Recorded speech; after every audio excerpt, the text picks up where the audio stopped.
Good morning, Mrs. Norris here. So today I'm going to show you how to do this activity, Timeline to the American Revolution. We'll go over the KUDs in a moment. Let's scroll down to the actual activity. So I'm going to click on Open to Attach and Submit. The reason why I'm doing that is because it will allow me to have that window open to submit the document when I'm finished. I'm going to click on the actual document itself. And before I do anything, the first thing that I want to do is change your first and last name to my actual first and last name. I'm also going to change the class period to my actual class period. Okay, let's look at our KUDs. So our KUDs are know, understand, and do. So by the end of this unit, we should be able to answer the question, why was there an American Revolution? We already talked about the Great Awakening and the Enlightenment and how it woke up the colonists to the things that the British government was doing to them that they started to see was very unfair. So we need to understand that fact, that the British actions were considered unreasonable by the colonists, and the imposition of British law came to be viewed as increasingly oppressive. So they started to see these things that the British were doing and started to realize that they weren't actually fair to the colonists. And so the colonists began to rebel. So what we're going to be doing is building an online timeline that includes the basic description of events as well as a reasoning why they were so important.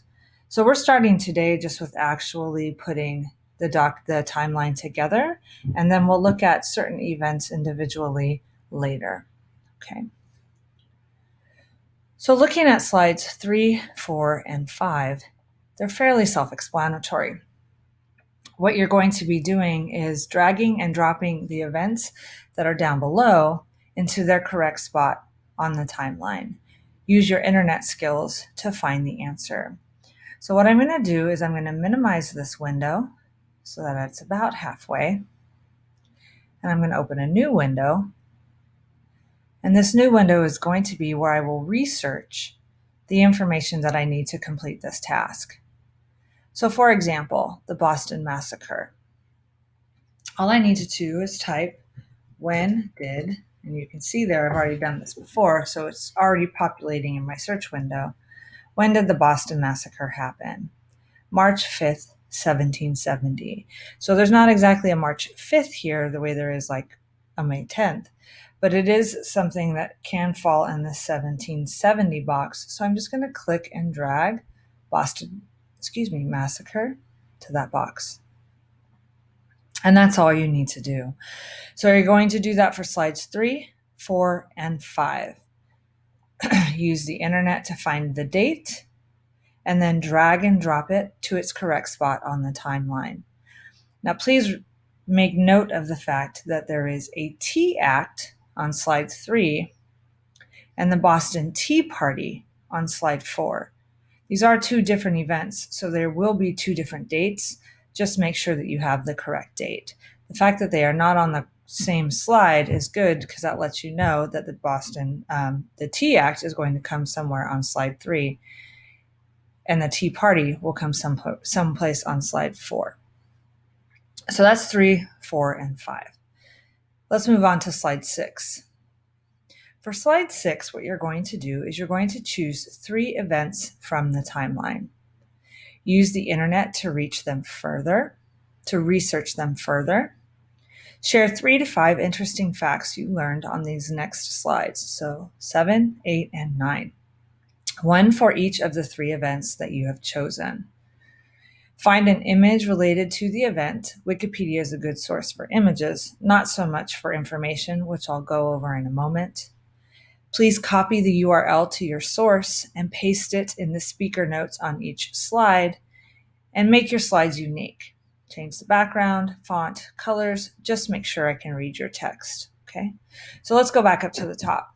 Choose 3 events from the timeline. So we have 1, 2, 3 slides of events. Choose 1 from each slide, choose 3 from the same slide, choose 2 from one and 1 from another.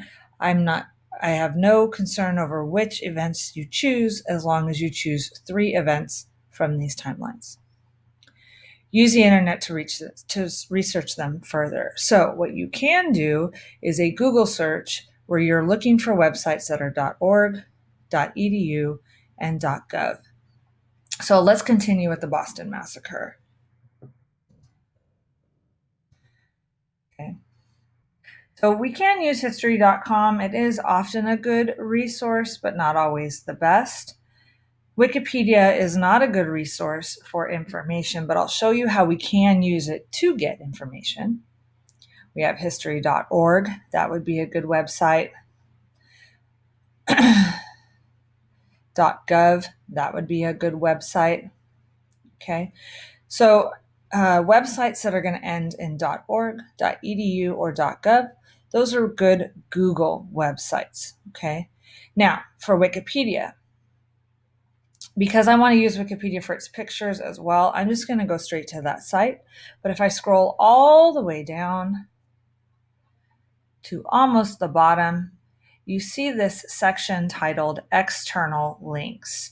The External Links section is a good place to find those resources that are appropriate to use for researching topics. Okay, so if I choose one of these, I'm going to go to the Boston Massacre Historical Society.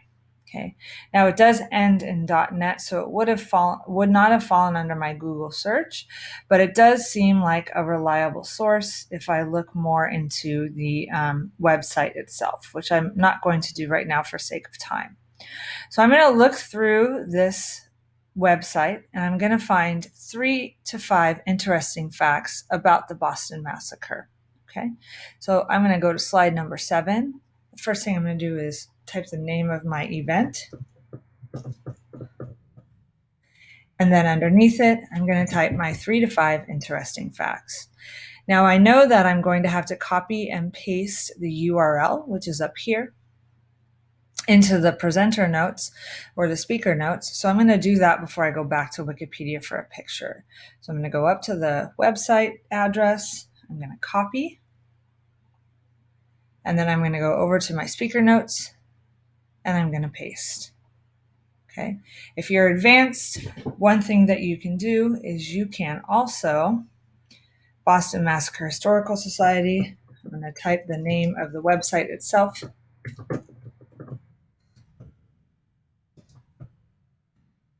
And then highlight it. I'm going to add a link. And then I'm going to paste that address link here. So either way, I have the link to the website where I found my information. Now, if I only found 3 facts here and 2 facts on another website, I want to make sure that I include that website as well. Okay, so now I've gotten my 3 facts, let's just say, and I've got my URL down at the bottom. The next thing that I need is an image. So again, Wikipedia is great for images, not so great for information. The reason why I don't like Wikipedia for information is because any Yahoo on the internet can create an account with Wikipedia and make changes to the account. And it sometimes takes a day or 2 for that information to be caught by someone. So it doesn't actually give you the correct information. So I don't like to use Wikipedia so much as a resource unless I'm really stuck. But again, those external links down at the bottom, those are always helpful. And it's also great for pictures. So I'm going to choose any picture from here. I'm going to choose this one down here. Okay. And then I'm going to, let me show that one more time. I just clicked on the picture once. And now I'm going to right click. And I'm going to copy this image. And then I'm going to go back to my Boston Massacre slide. And I'm going to paste. Okay. Then I can move it to make sure that it's center on the page. And now I'm done with the Boston Massacre information. My last piece is to make my slide unique. So I can change the background, I can change the fonts, the colors, just to make sure that I can read it. So for example, if you're choosing a dark background, make sure that you choose a light text color. So if you're doing a dark, like a black, obviously you're going to need white. Okay, you're going to do a dark blue, maybe use a yellow. Okay, so something that's going to be easy to read, because if I can't read your information, then I can't grade your information. The other thing too is you don't get extra points for finishing first. So I'd rather have your best work than your quickest work.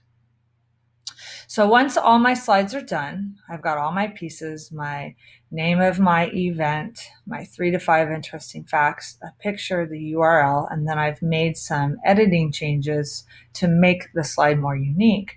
Now I'm ready to turn it in. So very simple. I just go back to the Google assignment itself and I submit.